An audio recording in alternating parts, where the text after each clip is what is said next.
mengelola dengan teman-teman sekalian sebagai mahasiswa di SPS ini. Dan nanti ada absensi yang saya harapkan bisa diisi ya kemudian. Mungkin kita bisa lanjut ke paparan, mungkin view-nya Pak Uju bisa dibantu sekaligus direkam ya. Nah, sudah.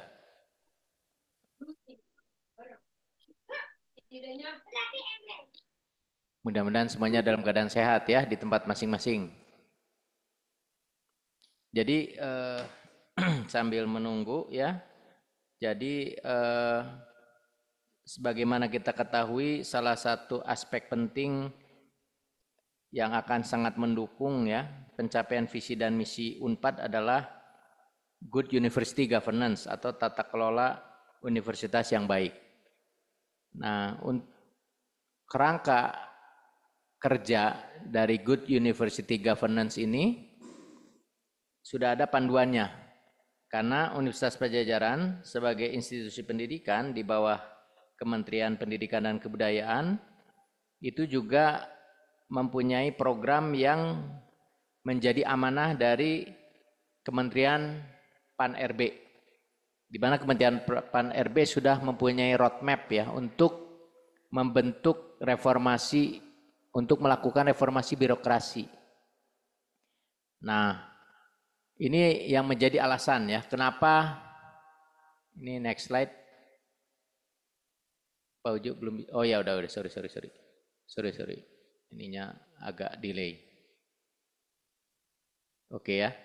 Nah jadi kita perlu mengetahui mengapa ada pencanangan zona integritas ya. Jadi tadi sudah disampaikan bahwa di kementerian ini ada roadmap reformasi birokrasi yang tujuannya ada dua. Pertama adalah untuk membentuk birokrasi yang bersih dan akuntabel. Kemudian yang kedua, Pak Uju mungkin view-nya view PPT aja di sini, jangan view galeri.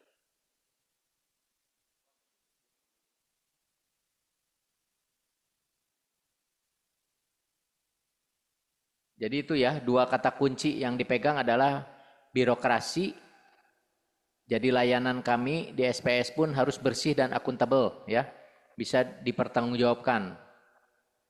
Kemudian yang kedua, pelayanannya itu harus prima. Jadi terutama para mahasiswa harus bisa merasakan kebutuhan apa-apa di SPS itu mudah, tidak dipersulit gitu ya. Kemudian cepat, tidak dilama-lamakan. Kemudian tadi juga terkait dengan bersih, tidak ada pungli, pungutan liar. Jadi kalau ada urusan apa-apa tuh nggak usah bayar.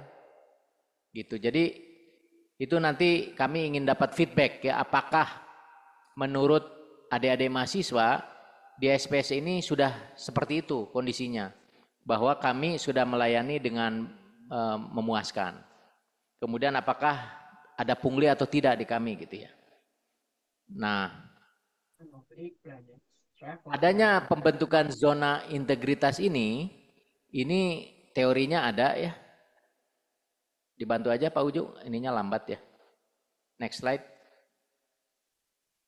Nah ini kerangka pikirnya ya. Jadi ada corruption free performance. Jadi kita bekerja itu berbasis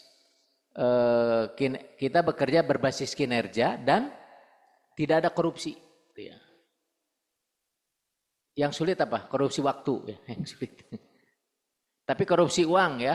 Jadi alokasi anggaran SPS itu sepenuhnya dipergunakan untuk mencapai kinerja. Dan dengan dana yang ada, semakin kecil hasilnya harus semakin besar. Jadi greater efisiensi. Memang terus terang aja di SPS ini kami alokasinya katakanlah tahun ini hanya 2 miliar ya, tahun lalu 2,7 miliar. Kita ada penurunan 700 juta tahun ini alokasi anggaran. Nah bagaimana caranya sekalipun kami berkurang alokasi anggarannya tapi justru capaiannya masih bisa meningkat gitu. Nah ini harapan dengan ditetapkannya SPS ini sebagai zona integritas gitu. Nah kalau SPS berhasil, maka ini bisa mempengaruhi sistem yang lebih besar di universitas. Nah teman-teman mungkin melihat ya perubahan yang ada di sekolah kita ini dari sisi sarana prasarana. Nah itu terus terang saja sedikit banyak mempengaruhi unit kerja lain. Sehingga kalau adik-adik mahasiswa bermain ke fakultas-fakultas yang lain, itu semuanya bergerak sekarang ke arah mengupayakan sarana prasarana yang nyaman untuk para mahasiswa dan dosen gitu ya. Baik tempat kerja, tempat belajar, tempat untuk nongkrong, tanda kutip, fasilitas kantin, dan sebagainya. Jadi sekarang di berbagai unit kerja di Unpad itu semuanya bergerak ya ke arah yang lebih baik.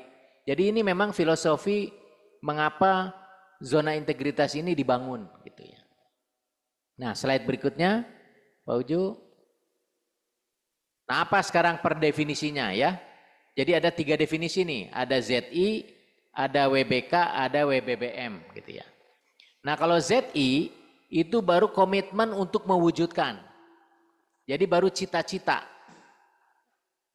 Nah kalau sudah lulus, dia tahap 1 namanya WBK, wilayah bebas dari korupsi katanya. Bukan wilayah bebas korupsi, wilayah bebas dari korupsi, makanya saya bold ya darinya. Nah level tertinggi adalah WBBM, wilayah birokrasi bersih dan melayani, itu tingkatannya. Nah kita sekarang baru bicara pembangunan zona integritas ya.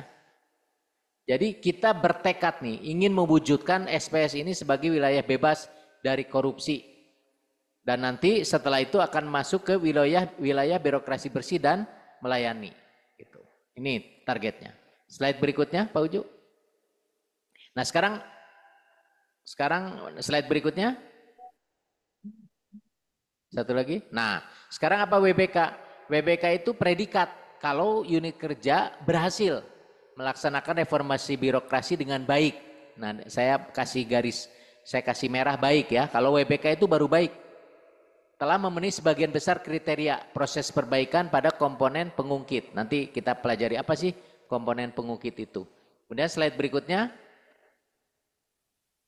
Ada WBBM. Nah kalau WBBM sangat baik. Itu yang tadi saya bilang. WBK dulu baru WBBM. Karena WBK baru baik, WBBM sangat baik. Di mana pada yang WBBM itu memenuhi sebagian besar kriteria proses perbaikan pada komponen pengungkit untuk tujuan yaitu mewujudkan pemerintahan yang bersih dan akuntabel serta pelayanan publik yang prima. Jadi kembali ke 2 tujuan ya.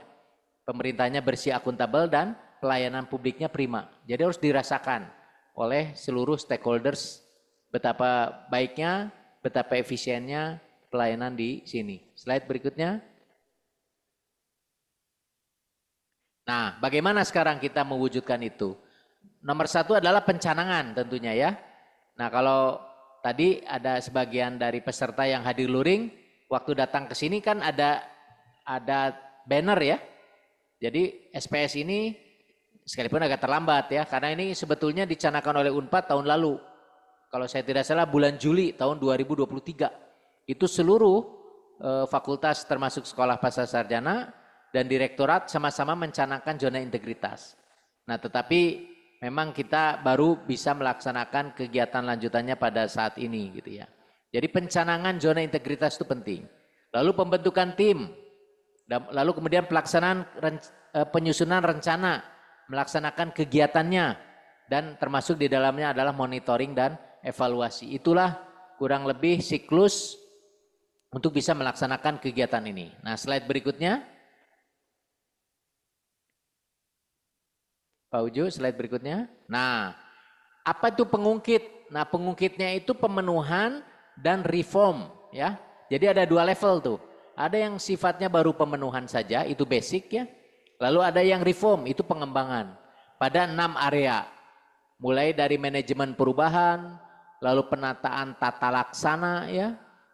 Kemudian bagaimana bisa meningkatkan kinerja, lalu pengawasan, pelayanan publik, dan penataan manajemen SDM. Jadi itu 6 area dan nanti hasilnya itu bobotnya 60% pengungkit ya. Nah hasilnya adalah 40%. Balik lagi, bagaimana persepsi masyarakat terhadap kami ya, disebutnya indeks korupsi kita bagaimana gitu ya. Kemudian kepuasan, nah itu di aspek pelayanan publik yang prima. Gitu. Jadi 2 itu lihat hasil dari kita telah melaksanakan zona integritas ini dan telah diberikan predikat apakah itu WBK atau WBBM. Semakin tinggi derajat kita tentu hasilnya pun semakin besar ya. Indeks persepsi masyarakat bagus, kepuasan juga bagus gitu ya. Slide. Nah sekarang kita masuk ke satu-satu, mungkin gambar saya dihilangkan dulu. Kita mulai dengan manajemen perubahan ya. Nah di Permen Pak RB itu sudah ditetapkan apa saja hal-hal yang harus dipenuhi ya. Dan apa yang menjadi reform pada setiap area tadi. Nah saya sekaligus ingin mengenalkan siapa saja penanggung jawab untuk masing-masing area tadi yang bertugas untuk merencanakan kegiatan, lalu mengkoordinasikan pelaksanaan kegiatan, melakukan monitoring dan evaluasi. Untuk manajemen perubahan ini digawangi oleh Pak Kasno Pamungkas dan Pak Njat. Nah, apa yang menjadi tugas beliau berdua yaitu mengkoordinasikan seluruh potensi yang ada di SPS ini, dosen, tendik, mahasiswa, dan alumni, serta mitra yang lain, untuk bisa bersama-sama mendukung, ya, berkomitmen dalam upaya kita meningkatkan kualitas layanan dan juga citra ya sebagai pengelola yang bersih dan bebas korupsi, bebas dari korupsi. Nah sehingga pemenuhannya yang pertama secara legal ada SK tim kerja, ini yang saya ingin perkenalkan hari ini.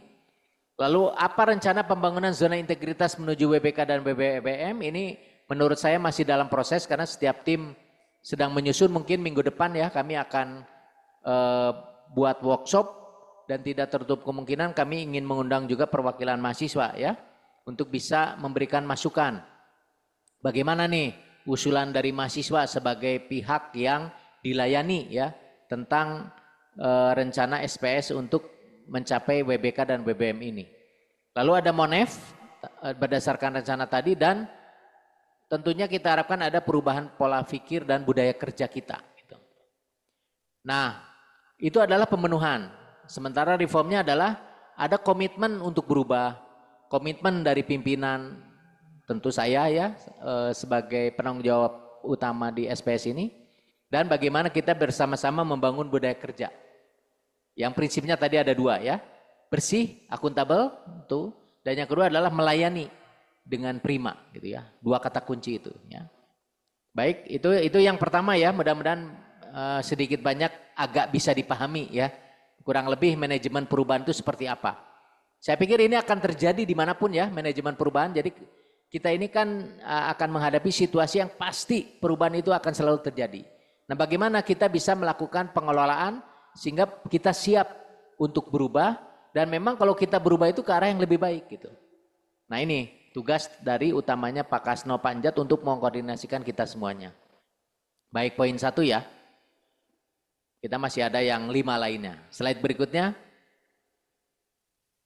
Nah sekarang penataan tata laksana. Ini oleh Pak Gilang dan Pak Iwan atau Pak Suhardiman ya. Kalau ini lebih ke aspek administratif tetapi juga akan memberikan landasan bekerja kita sehingga kita lebih tertib ya dalam melakukan tugas kita. Yaitu memenuhi SOP atau POS ya, Standard Operating Procedure atau prosedur operasional standar, kegiatan utama. Jadi misalnya adik-adik mahasiswa akan wisuda, sudah ada SOP-nya kan? Kapan harus mendaftar, lalu setelah mendaftar prosesnya apalagi, terus banyak hal yang harus diikuti sehingga akhirnya bisa wisuda. Dan setelah wisuda mendapatkan ijazah. Nah ini SOP kegiatan utama kita ya, atau pada saat akan ikut ujian dan seterusnya. Lalu yang kedua adalah sistem pemerintahan berbasis elektronik atau e-government. Itu yang kedua. Dan yang ketiga adalah keterbukaan informasi publik. Jadi kalau di tata laksana pemenuhannya lebih sedikit dibandingkan tadi manajemen perubahan ya. Hanya ada 3 tapi banyak ini. SOP posnya kan banyak kegiatan utama. Cuma kita kan sudah punya ya di tingkat universitas yang nantinya kita bisa adaptasi di tingkat sekolah. Demikian pula SPB dan KIP-nya. Itu juga komitmen ini kan bukan hanya di sekolah ya, bukan hanya di zona yang sempit, tapi di institusi Unpad itu sendiri. Nah reformnya ada 3 juga, yaitu peta proses bisnis, yang lebih efektif dan efisien, lalu SPB ini harus terintegrasi, dan yang terakhir adalah transformasi digital bermanfaat. Nah, adik-adik mahasiswa saya ingin sampaikan ya, bahwa tendik-tendik SPS ini sangat motekar ya, sudah merencanakan 4 sebetulnya ya, inovasi digital untuk meningkatkan layanan. Misalnya chatbot. Chatbot itu nanti kalau sudah jadi aplikasinya akan memberikan layanan kepada mahasiswa khususnya dengan fasilitas chatbot ya. Jadi kalau ada mahasiswa yang baru terutama ya, kalau yang senior mungkin sudah tahu, ingin bertanya-tanya bisa menghubungi WhatsApp dan nanti akan langsung mendapatkan auto reply ya berdasarkan masalahnya. Nah, ini dikembangkan oleh tim tendik kita. Kemudian tim tendik kita juga sudah memperhatikan keamanan di setiap ruangan. Jadi nanti adik-adik dengan kartu mahasiswanya bisa punya akses masuk ke SPS, sementara yang tidak punya kartu mahasiswa tidak bisa masuk ke SPS. Sehingga kan keamanan barang-barang kita insya Allah lebih terjamin ya. Di samping kan di sini sudah ada locker ya, baik di lantai 3 maupun di lantai 1, itu ada locker sengaja yang kami siapkan agar adik-adik mahasiswa bisa bekerja, bisa belajar di sini dengan tenang karena barang-barangnya bisa disimpan di sana dengan aman ya. Nah, itulah beberapa hal yang sudah difikirkan untuk ditingkatkan. Juga ada aplikasi untuk audit ya, itu oleh Bu Neng gitu ya. Tadi Pak Widi yang membuat dan juga tim satu lagi siapa tadi ya?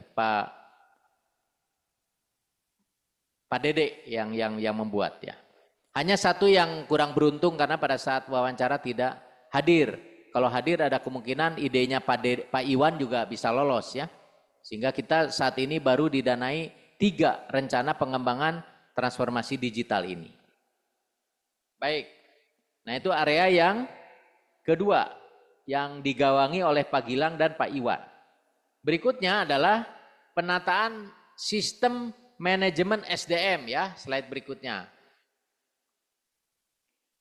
Nah ini oleh Ibu Susanti Witaningsih atau Bu Tuten dan Bu Latifah. Jadi tim ini selalu ada 2 orang ya. Hanya tidak nyampur ya gendernya, perempuan-perempuan, laki-laki. Kita sedang hijaber. Nah pemenuhannya agak banyak nih di SDM ya.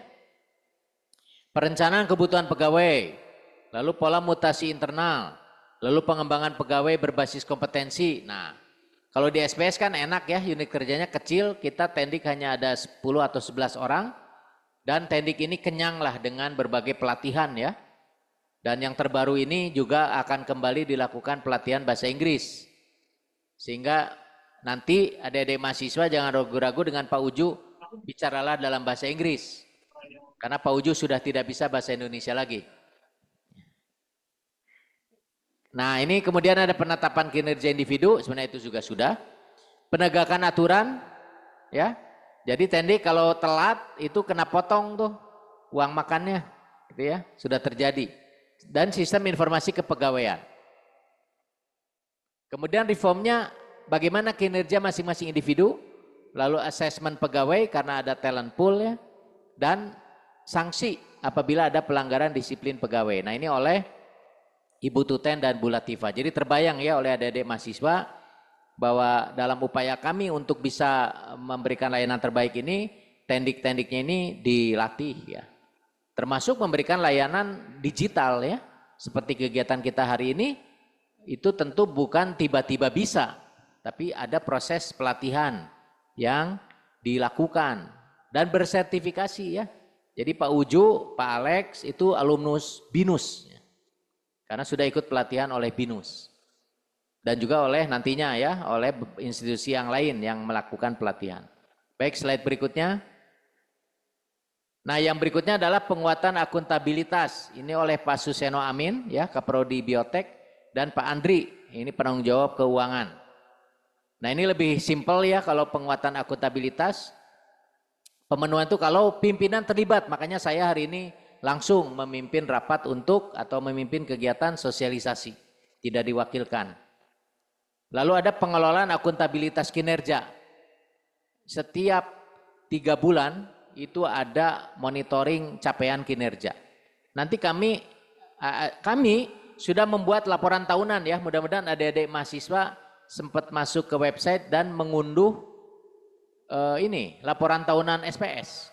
Jadi itu adalah salah satu upaya kami untuk menyampaikan bagaimana SPS ini telah mencapai kinerjanya, ya, untuk beberapa kinerja yang memang kunci yang dititipkan universitas. Nah, reformnya ada peningkatan capaian kinerja, silakan dilihat dari tahun ke tahun bagaimana peningkatan capaian kinerja, bagaimana perbaikan sarana prasarana ya dari waktu ke waktu. Lalu tentang reward and punishment, bagi tendik yang berprestasi diberikan apa, bagi tendik yang bermasalah apakah ada hukuman. Dan yang berikutnya adalah kerangka logis kinerja. Ini 3 hal yang menjadi target. Slide berikutnya. Area berikutnya adalah penguatan pengawasan. Nah, penguatan pengawasan ini dilakukan oleh Bu Evi dan Pak Widi. Nah, kalau ini bagus ya, ada gender ya, beradu. Pemenuhan pengendalian gratifikasi. Nah, ini mari kita diskusikan nih. Kalau ada mahasiswa habis seminar akhir magister atau sidang promosi doktor, suka ada sesuatu untuk para penguji, boleh enggak? Ya kalau kita sepakat mah berarti bukan gratifikasi gitu ya. Lalu penerapan SPIP, sistem pengawasan internal pemerintah. Kemudian pengaduan masyarakat, ya. Kemudian whistleblowing system. Mudah-mudahan tidak ada kekerasan seksual di SPS ya, karena di tempat lain ada gitu. Mudah-mudahan di kita tidak ada. Lalu penanganan benturan kepentingan, konflik of interest ya. Misalnya ada hubungan kekerabatan atau hubungan yang lain yang membuat penilaian itu tidak objektif. Yang bisa menguntungkan atau bisa merugikan. Gitu. Nah, reformnya adalah mekanisme pengendalian aktivitas, penanganan pengaduan masyarakat, dan bagi kami semua harus menyampaikan laporan LHKPN, laporan harta dan kekayaan pejabat negara. Jadi adik-adik mahasiswa bisa ngecek seberapa kaya saya, gitu ya. Apakah saya lebih kaya daripada Bu Wadek atau Bu Wadek yang lebih kaya? Ketahuan tuh dari LHKPN-nya ya. Baik, jadi sampai seperti itu ya. Dan tiap tahun kan nanti akan kelihatan. Kalau saya korupsi, tiba-tiba kekayaannya melejit ya dari tahun ke tahun berikutnya. Slide. Yang berikutnya yang terakhir adalah peningkatan kualitas pelayanan publik, yaitu Ibu Vijaya ya sebagai Ketua Program Studi Profesi Insinyur dan Pak Kevin di sini hadir, Pak Kevin. Tadi Bu Evi juga hadir, Panjat hadir, lumayan 3 dari 6 hadir ini yang nanti kalau ada pertanyaan bisa langsung merespon. Jadi kalau kualitas pelayanan publik, pemenuhan itu adalah adanya standar pelayanan, lalu budaya pelayanan prima. Lalu ada pengelolaan atas pengaduan tadi yang ada di area sebelumnya ya. Lalu penilaian kepuasan terhadap pelayanan. Nah ini saya ingin cerita. Atau adik-adik mahasiswa mungkin pernah juga ya. Kalau servis ke Yamaha misalnya. Tiba-tiba dikasih nggak itu pengisian kuesioner kepuasan. Nah mungkin di SPS ada juga ya kalau kuliah ya. Memberikan bintang untuk dosennya. Nah itu juga salah satu upaya untuk menilai kepuasan terhadap pelayanan dosen. Tapi kayaknya belum ya memberikan evaluasi kepuasan layanan wisuda misalnya. Ini kan teman-teman sebagian sudah ada yang wisuda ya. Puas nggak gitu dengan layanan wisuda di kita gitu. Nah nanti kita diskusikan apa masukan-masukan untuk bisa meningkatkan layanan sehingga meningkatkan juga kepuasan gitu ya. Sampai mana tadi? Yang berikutnya adalah peningkatan teknologi informasi. Nah jadi IT itu digunakan tadi mirip ya dengan area yang sebelumnya, transformasi digital. Prinsipnya adalah untuk menjamin keterbukaan publik dan menjamin kepuasan dari layanan itu. Nah reformnya ada inovasi perbaikan pelayanan publik, lalu inovasi perizinan atau pelayanan yang mudah, dan penanganan pengaduan pelayanan. Nah ini hal-hal yang harus kami lakukan untuk meningkatkan kualitas pelayanan publik. Nah, slide yang berikutnya adalah tindak lanjut ya. Jadi tadi sifatnya adalah pengetahuan umum saja. Ini lebih banyak memang kami harus bisa membenahi diri kami ya, sehingga dua tujuan yang menjadi alasan kenapa ada pembangunan zona integritas ini tercapai. Nah, tetapi kami diberi arahan informasi dari tim penilai dan juga pendampingan pusat bahwa dalam upaya kita untuk mencapai zona integritas ini ada yang disebut sebagai agen perubah. Nah, agen perubah itu bisa dari dosen, bisa dari tendik, ternyata juga bisa dari mahasiswa. Nah, kami ingin ada komitmen dan sinergi gitu ya. Di sini kan hadir para mahasiswa. Nah, silakan yang pertama mungkin tidak ada salahnya kami ingin mendengarkan umpan balik dari para mahasiswa, seberapa puas teman-teman terhadap layanan di kami, apa usulan dari teman-teman mahasiswa untuk kami bisa meningkatkan layanan. Silakan, sekarang boleh di galeri. Bagi adik-adik mahasiswa yang mau berkomentar, silakan. Mungkin saya nggak bisa lihat soalnya. Mau yang luring dulu boleh? Yang luring. Silakan mau yang luring dulu atau daring. Saya nggak bisa lihat soalnya. Pak Uju bisa di galeri.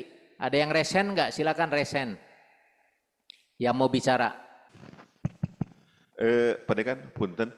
Tadi untuk yang manajemen perubahan itu kan dokumen tahun 2023 itu sudah pernah kita isi ya. Waktu itu apakah kemudian itu di-update atau seperti apa Dekan Haturuhun?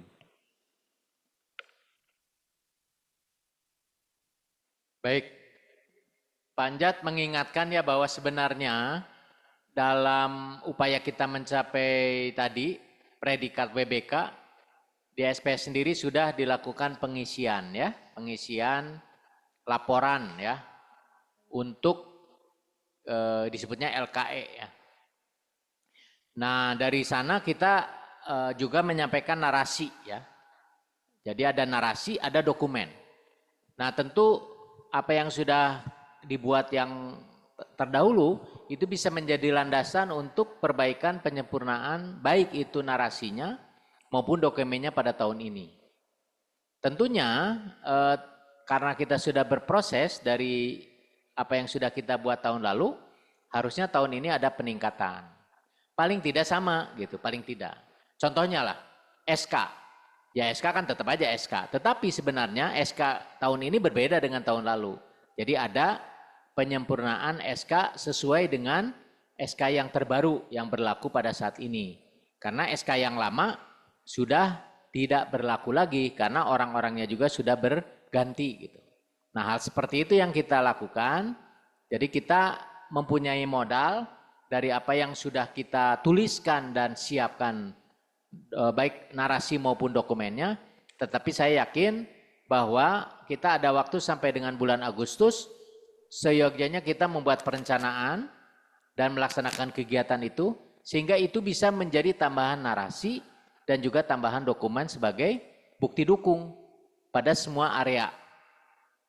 Semakin lengkap kita mengisi, tentunya predikatnya akan semakin baik. Jadi paling tidak pada aspek pemenuhan ya. Dan syukur-syukur kalau ada reform gitu.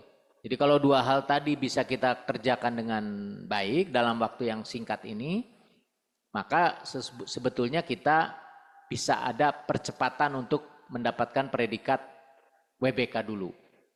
Nah, di Unpad sendiri dari 17 fakultas dan sekolah sudah ada satu yang ditetapkan sebagai WBK, yaitu Fakultas Ekonomi dan Bisnis.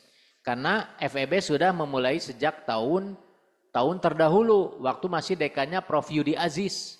Itu pencanangannya waktu itu. Berarti kan sudah berapa tahun itu. Nah, FEB pada tahun ini akan memproses ke WBBM. Jadi predikat tertinggi. Tetapi saya dengar masih perlu penyempurnaan ya, yaitu di aspek pemenuhan LHKPN atau LHKSN, ASN ya. Jadi tidak hanya pejabat pengelola negara sampai level wakil dekan atau direktur, tetapi seluruh pegawai negeri harus mengisi laporan harta dan kekayaannya. LHK ASN ya. Jadi bukan hanya pejabat pengelola negara aja, seluruh ASN gitu. Nah ternyata masih ada yang bolong gitu. Nah itu yang membuat FEB yang saya dengar masih perlu waktu untuk mencapai WBBM hanya karena satu kriteria saja. Jadi kalau WBBM lebih ketat.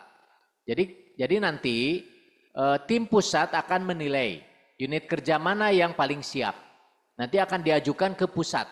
Targetnya mendampingi FEB tahun ini paling tidak ada 3 fakultas atau sekolah yang dianggap siap untuk dinilai oleh tim dari pusat. Karena zona integritas ini sifatnya tumbuh ya, tidak serta-merta sekalipun pencanangannya bersamaan, tetapi kesiapan dalam pelaksanaan yang tentunya itu tergantung komitmen ya, dan kolaborasi semua pihak ya untuk bisa sama-sama melaksanakan apa yang diamanatkan tadi yang sudah saya jelaskan. Gitu. Mungkin seperti itu Panjat. Baik silakan dari yang di sini dulu kita masuk kepada tatanan praktis teknis ya. Kalau tidak ada pertanyaan yang menyangkut ZI-nya, apa sih menurut adik-adik mahasiswa di sini juga hadir alumni yang masih harus ditingkatkan? Gimana tingkat kepuasan terhadap SPS dan apa yang harus diperbaiki? Mangga, mungkin yang luring dulu aja karena sudah jauh-jauh ke sini, silakan. Bu Evi mungkin bisa diarahkan siapa nih yang mau jadi jubir dari yang hadir. Ini alumni semua kan? Wisuda sekarang? Bukan yang lain, yang bertiga. Oke, ya udah sip. Oke, alumni dulu nanti mahasiswa ya. Silakan alumni dulu, boleh.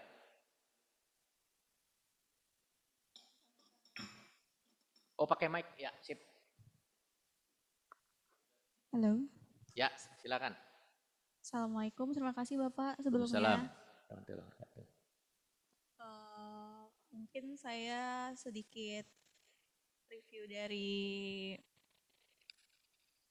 selama saya menjadi mahasiswa di Magister Pariwisata ya Pak ya. Ya.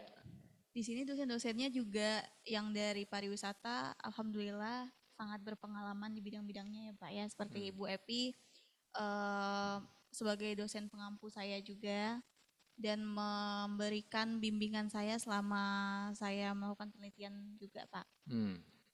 Dan juga mungkin saya ada sedikit saran mungkin untuk diadakan kembali apa namanya kemarin itu pusat penelitian pariwisata Pak. Oh ini Pusdi. Iya Pusdi Pak di Magister Pariwisata juga. Oke. Itu, Pak. Jadi itu saja. Iya. Kalau terhadap tendik gimana? Tenaga kependidikan? Tenaga kependidikan sejauh ini cukup kompeten sih Pak di bidangnya masing-masing. Jadi merasa terlayani dengan baik. Ada ini enggak? Ada pungli enggak di SPS? Tidak ada sih Pak sejauh ini. Sejauh ini enggak ada. Memang misalnya butuh surat bayar. Enggak. Lebih dimudahkan Pak alhamdulillah. Apa namanya? Legalisir, bayar enggak? Enggak ya? Iya. Cepat dapat itunya. Alhamdulillah kemarin kan Jessica juga pengurusan apa untuk surat rekomendasi dari Prodi untuk ikut Jabar Innovation Fellowship juga dimudahkan langsung dari Bu Evi-nya begitu Pak. Oke. Baik, terima kasih. Ini memang beratnya karena luring dan ada orangnya, jadi susah ya ngomongnya. Oke, yang daring coba, yang daring mah bebas ya. Karena yang daring mah jauh, nggak akan ditonjok. Silakan, mungkin Pak Uju dilihatkan galeri siapa? Kalau tidak ada yang ngacung biasa ditunjuk. Panandang nih, Panandang kan penerima beasiswa SPS ya? Panandang monitor. Kalau Panandang ditanya itu namanya conflict of interest. Panandang ini monitor nggak? Coba on cam dulu biar saya tahu ini yang tidak sedang tidur siang siapa.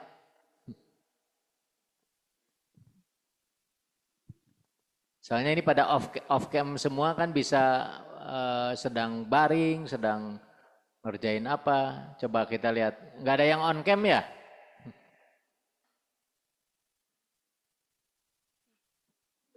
Idar monitor nggak Idar?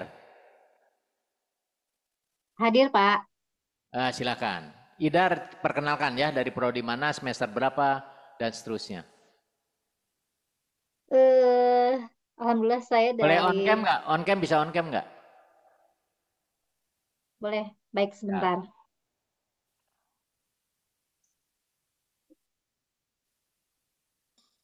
ya silakan. Ya, baik. Alhamdulillah saya dari Prodi Biotek Hmm. S3. Kebetulan semesternya sudah semester 10. Hmm. Nah, selama ini Alhamdulillah lancar-lancar saja, Pak. Tidak ada hal yang ini ya, untuk pungli seperti itu. Alhamdulillah relatif mudah seperti itu. Itu aja mungkin, Pak. Tapi kan layanan dosen gimana nih? Karena kan harusnya 8 semester lulus. Ada masalah nggak? Kenapa belum? Sekarang tinggal apa? Ujian akhirnya SPD? Ya apa? PND? Ya, Pak. Kebetulan itu bukan karena dosennya, karena saya memang sambil kerja juga. Hmm. Jadi ada, ya, ada beberapa waktu yang memang saya pakai kerja juga sih, Pak.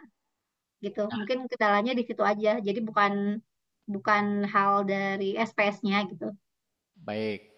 Eh, target selesai kapan? Semester depan? Tahun ini sih, Pak. Oke, jadi semester depan ya. Ya, Jadi insya masih Allah. harus sampai semester depan ya. Itunya sudah terpenuhi syaratnya. Syarat untuk Publikasi ujiannya udah. publikasi sudah. Oh, kalau bisa dipercepat ya. Nggak bisa ini 18 Agustus. 14 Agustus. Kayaknya belum, Pak. Oh, padahal kalau sudah syaratnya terpenuhi bisa lebih cepat ya. Ya udah, kalau memang pengen jadi mahasiswa SPS sampai akhir tahun ini nggak apa-apa. Oke, berikut ya dan yang enggaknya tuh apa? Contohnya ini Pak, pernah waktu kita bikin event sepeda, itu kan benar-benar disupport ya sama SPS mulai dari sound system, panggung dan semuanya. Terus pas angkatan bawah mau pinjam fasilitas itu nggak boleh Pak, contohnya kayak pinjam kursi gitu. Terus kayak kita waktu itu gimana ya caranya mau pinjam kursi. Terus aku bilang waktu itu kita datang ke Pak Beni, kita list kebutuhannya apa aja, langsung sama SPS dibantu misalnya yang bisa disupport itu poin 1, 2, 3 berarti sisanya kita cari sendiri. Kurang lebih kayak gitu. Nah mereka tuh nggak dapat bantuan sama sekali Pak. Kayak meskipun minjem kursi aja tuh nggak boleh gitu. Nah itu jadi mereka tuh kayak ada perasaan kayak iri gitu karena terjadi apa ya mereka menganggapnya terjadi pilih kasih katanya nggak tahu kenapa waktu keangkatannya Gita tuh baik banget sedangkan Bu kalau Kaprodi mereka tahu ya? itu Ibu tahu nggak Bu yang cerita itu Bu? Oh Ibu, Soalnya ibu saya nggak tahu. tahu. Iya Iya, gitu Pak. baik, baik, baik. Udah gitu sih Pak. Oke, kalau saya nggak tahu alasannya soalnya. Iya. Mungkin Bu Saya Dina juga tahu belum tahu alasannya? alasannya. Enggak pakai mic, pakai mic. Gak apa-apa, ini biar tahu ya semuanya ya. Kenapa layanan menurun? Oh iya, terima kasih Regita. Tadi mungkin apa tadi ya, perbedaan yang tentang apa pelaksanaan yang event ya. Memang kalau tidak salah ya Pak waktu itu memang sudah mengajukan kepada Ibu Wadek, pada saat itu ada saya juga, tapi masalahnya adalah pemberian proposalnya itu sangat mepet gitu. Bahkan itu perlu disampaikan oleh Ibu Wade waktu itu justru mereka belum siap proposalnya. Sementara kan kita mau mereview apa yang dibutuhkan. Jadi mungkin agak perbedaan dengan timnya Regita sebelumnya yang lebih siap. Tapi yang angkatan yang kemarin itu ya itu tadi kurang siap lah. Jadi barangkali pada saat itu untuk checklist apa yang bisa kita support juga kurang bisa mendukung seperti itu Pak. Baik, tapi kalau saya komentari sih ya, kalau tadi mendengar apa yang diminta kan itu ready barangnya di kita ya. Tidak harus nyewa ya. Nah kalau untuk hal-hal yang sifatnya ready ya kita bisa support sebetulnya. Tapi tidak apa-apa ini menjadi masukan bagi kami ya. Karena tentunya akan kita bahas juga nih di rapat. Kita tuh setiap minggu ya rapat pengelola itu. Kecuali kalau ada hal-hal yang memang membuat kami tidak bisa ikut rapat. Misalnya kalau ada rapat pimpinan ya tentu kami tidak bisa ikut. Atau kalau ada tugas saya atau Bu Wadek keluar itu juga tentu tidak bisa. Tapi secara umum di SPS ini kami melakukan rapat koordinasi tiap minggu. Dan itu kesempatan kami untuk membahas hal-hal apa yang menjadi permasalahan ataupun hal yang harus ditindaklanjuti sehingga insya Allah di SPS ini semuanya bisa diselesaikan gitu ya. Jadi ini terima kasih informasinya, kami akan dalami permasalahannya di mana. Tadi sementara dari Bu Dina karena persiapannya kurang sehingga mepet dan itu yang menjadi alasan kenapa tidak terfasilitasi. Tapi nanti kita lihat lagi. Mungkin ada nih dari adik-adik mahasiswa MPB yang tadi sudah diwakili suaranya oleh Bu Regita, jangan Ibu ya, Adik Regita. Ada enggak untuk menambahkan informasi sebagai bahan feedback kami gitu ya? Apakah ada enggak dari MPB semester berapa tuh? 2 berarti ya?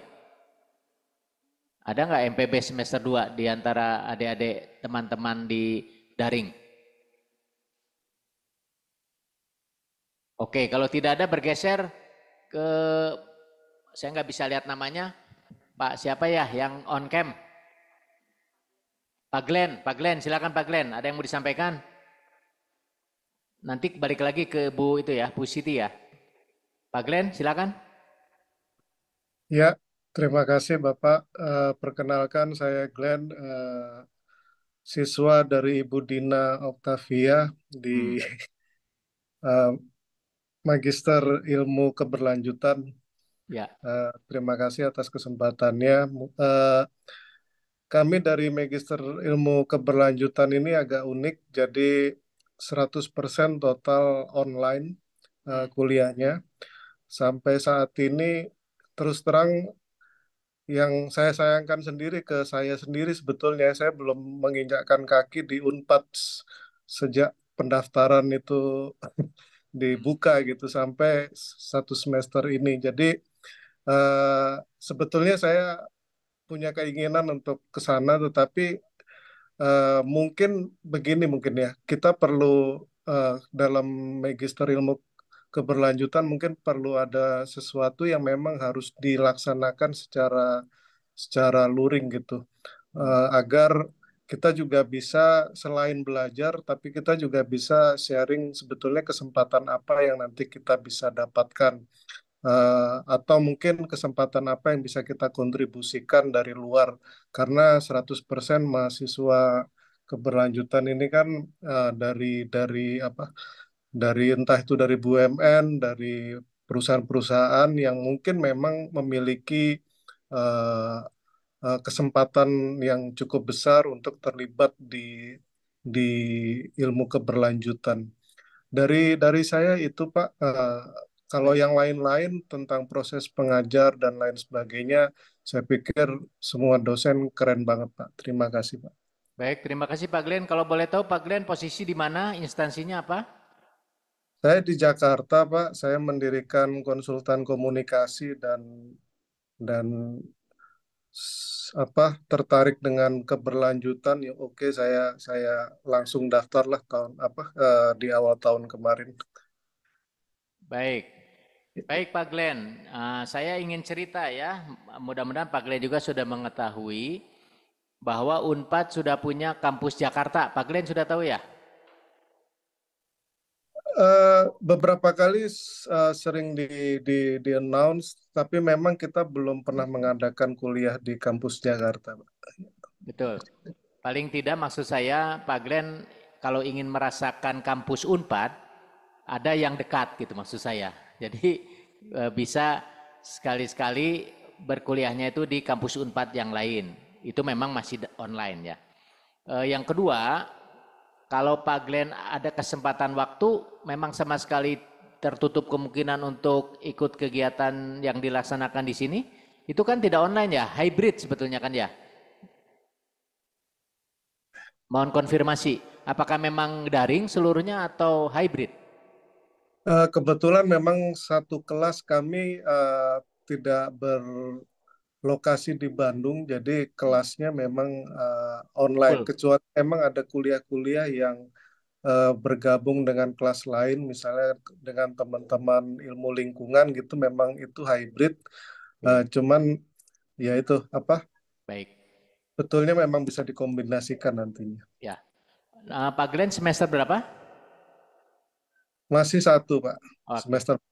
Nanti mungkin Bu Dina menambahkan ya, setahu saya di MIK itu ada semacam project based learning ya.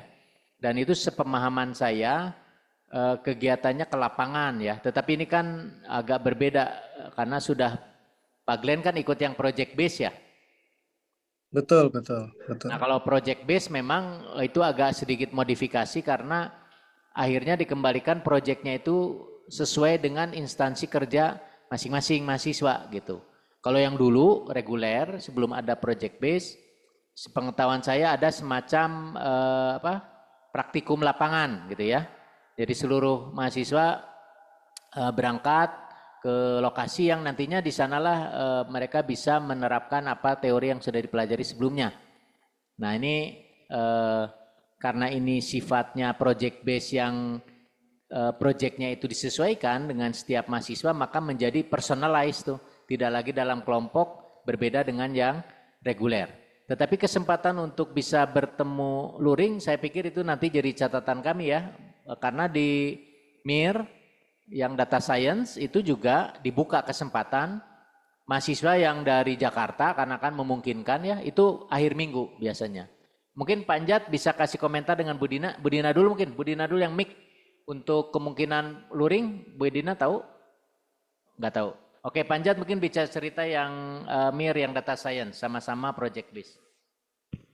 Baik, untuk data science itu kami memiliki schedule 4 kali pertemuan per mata kuliah di Jakarta, Pak.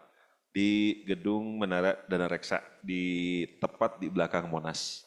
Jadi kalau dari Gambir itu tinggal jalan kaki. Itu biasanya hari Sabtu, dari pagi sampai sore, seperti itu. Nah, kemudian karena terbatas 4 kali di Jakarta, sisanya itu biasanya teman-teman itu ingin juga berkuliah di Bandung, ingin merasakan kampus sekolah paksa sarjana yang di Bandung seperti itu. Itu pun terjadi hari Sabtu juga biasanya, karena itu kan disesuaikan dengan libur perkantoran ya. Karena rata-rata mahasiswa kami itu mereka berkantor juga di Jakarta dan sekitarnya seperti itu.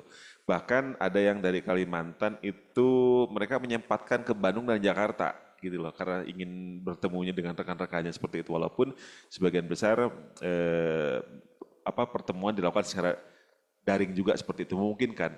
Jadi kami sifatnya di sini hybrid, berkumpul di sini rata-rata sih pernah mencapai 90% mahasiswa yang hadir di fisik di sini ya. Sisanya tetap kami lakukan secara hybrid juga seperti itu. Sehingga perkuliahan itu bisa tetap berjalan seperti halnya hadir daring ataupun luring itu sama saja. Tapi sensasinya barangkali untuk luring itu lebih dapat ya. Seperti itu sehingga memang biasanya tuh disepakati gitu loh dengan mahasiswa. Nanti minggu depan kita di Bandung ya, setuju ya sudah jalan kayak gitu. Jadi kami di sini memfasilitasi untuk perkuliahan luring di Jakarta dan di Bandung seperti itu. Itu sedikit Pak turun.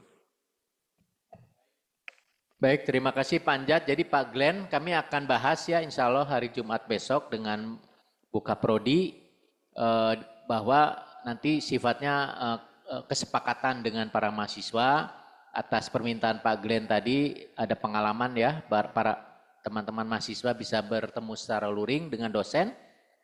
Itu bisa dilaksanakan di kampus di Jakarta atau di Bandung. Nanti sesuai kesepakatan saja. Karena itu sudah dilaksanakan untuk prodi yang lain tetapi dengan proyek yang sama atau program yang sama, yaitu project base dan sama-sama mahasiswanya itu para profesional gitu ya. Terima kasih Pak Glenn atas ekspresinya, atas harapannya. Insya Allah kami akan segera tindak lanjuti.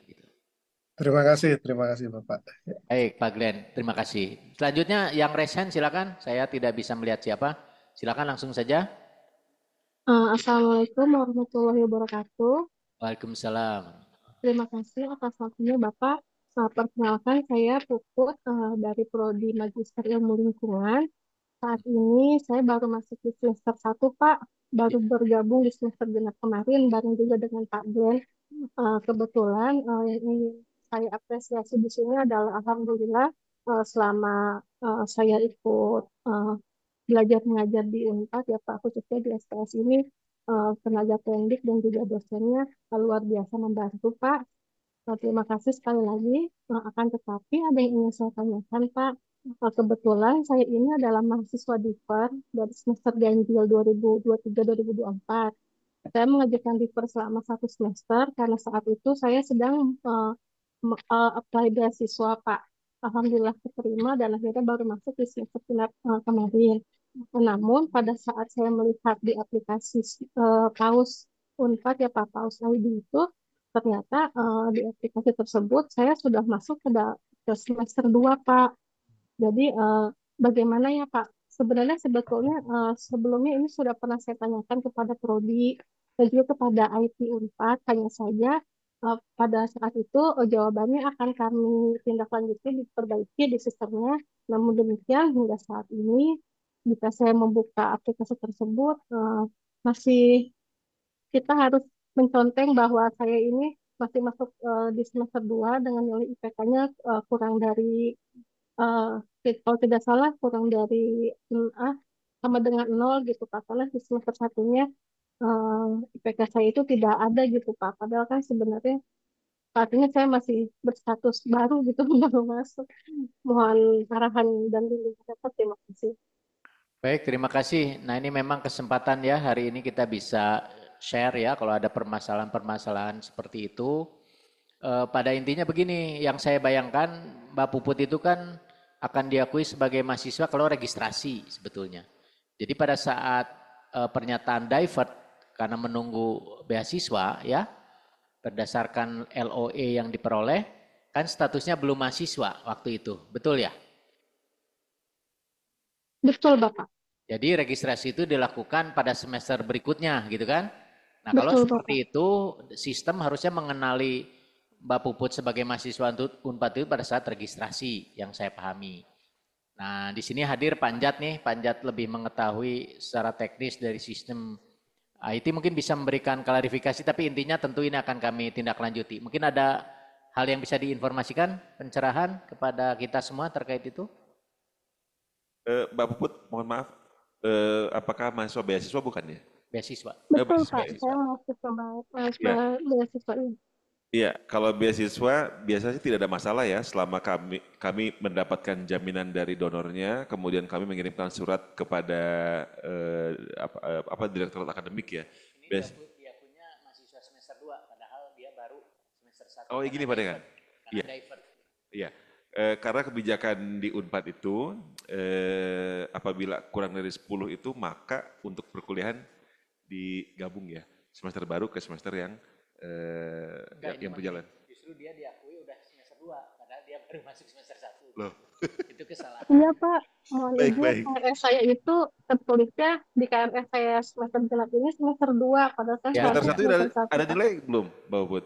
Tidak ada Pak, kosong. ikut. Makanya saya dapat peringatan dari pausnya bahwa nilai saya itu Iya. kosong di semester 1. Nanti diselesaikan lah. Baik, Ini baik. ada kesalahan Nanti saya di bantu. kitanya. Iya, sebetulnya sih, ya Pak Dekan, Maka. Ini kasusnya sama dengan MIR, bukan kasus sebetulnya sih. Iya. Jadi masa semester baru itu diikutkan ke semester 2. Kalau itu nggak apa-apa. Tapi ini mah baru ikut semester sekarang sudah dianggap semester 2. Iya. Padahal semester yang terdahulu tidak registrasi. Baik. Jadi- Nanti kontak saya Pak Mbak Puput ya. Mbak Puput ya. Baik, Dari NIL. terima kasih banyak Bapak. Iya, baik Pak Anjat, terima Oke. kasih banyak. Baik Mbak Puput, masalahnya sudah dipahami. Itu beasiswanya dari BPI bukan? Oh, kebetulan dari LPDP Pak. Oh LPDP, oke. Baik.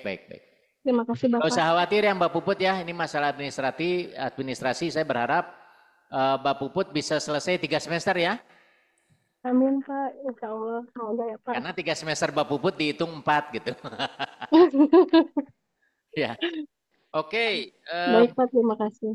saya sudah berkomitmen tadi rapat kita nggak lebih dari jam 2, ini udah lewat 2 menit ya. Nah kita menerapkan zona integritas. Saya harus berintegritas ya. Kalau sudah janji 1 jam, 1 jam. Jadi saya ucapkan terima kasih atas kehadiran adik-adik mahasiswa. Yang penting adik-adik mahasiswa tahu bahwa SPS menjalankan tugas amanah dari universitas untuk bisa membangun ya zona integritas ini dengan harapan bisa terus mencapai target sebagai wilayah bebas dari korupsi dan wilayah bersih melayani ya, wilayah birokrasi bersih dan melayani. Nah, ini perjuangan yang harus didukung oleh semua pihak kami sangat berharap dari adik-adik mahasiswa ada masukan-masukan kalau dalam perjalanan kami tidak memenuhi harapan dari adik-adik mahasiswa ya. Jadi jangan ragu-ragu untuk mengkomunikasikan ini dan bila perlu CC ke saya karena tentunya ada kesempatan kami untuk bisa merespon dan membahas ini dalam pertemuan mingguan yang dilaksanakan secara rutin di SPS ini ya. Jadi insya Allah kalau semuanya bisa dibicarakan atau disampaikan, kami akan coba cari jalan keluar ya, sehingga tidak menjadi masalah yang berkepanjangan.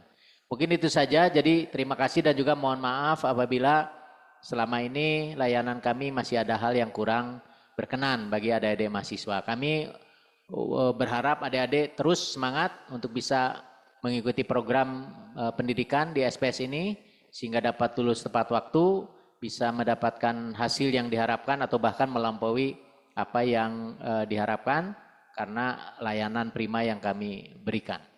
Itu saja barangkali ya. Sekali lagi terima kasih. Akhirul kalam. Assalamualaikum warahmatullahi wabarakatuh.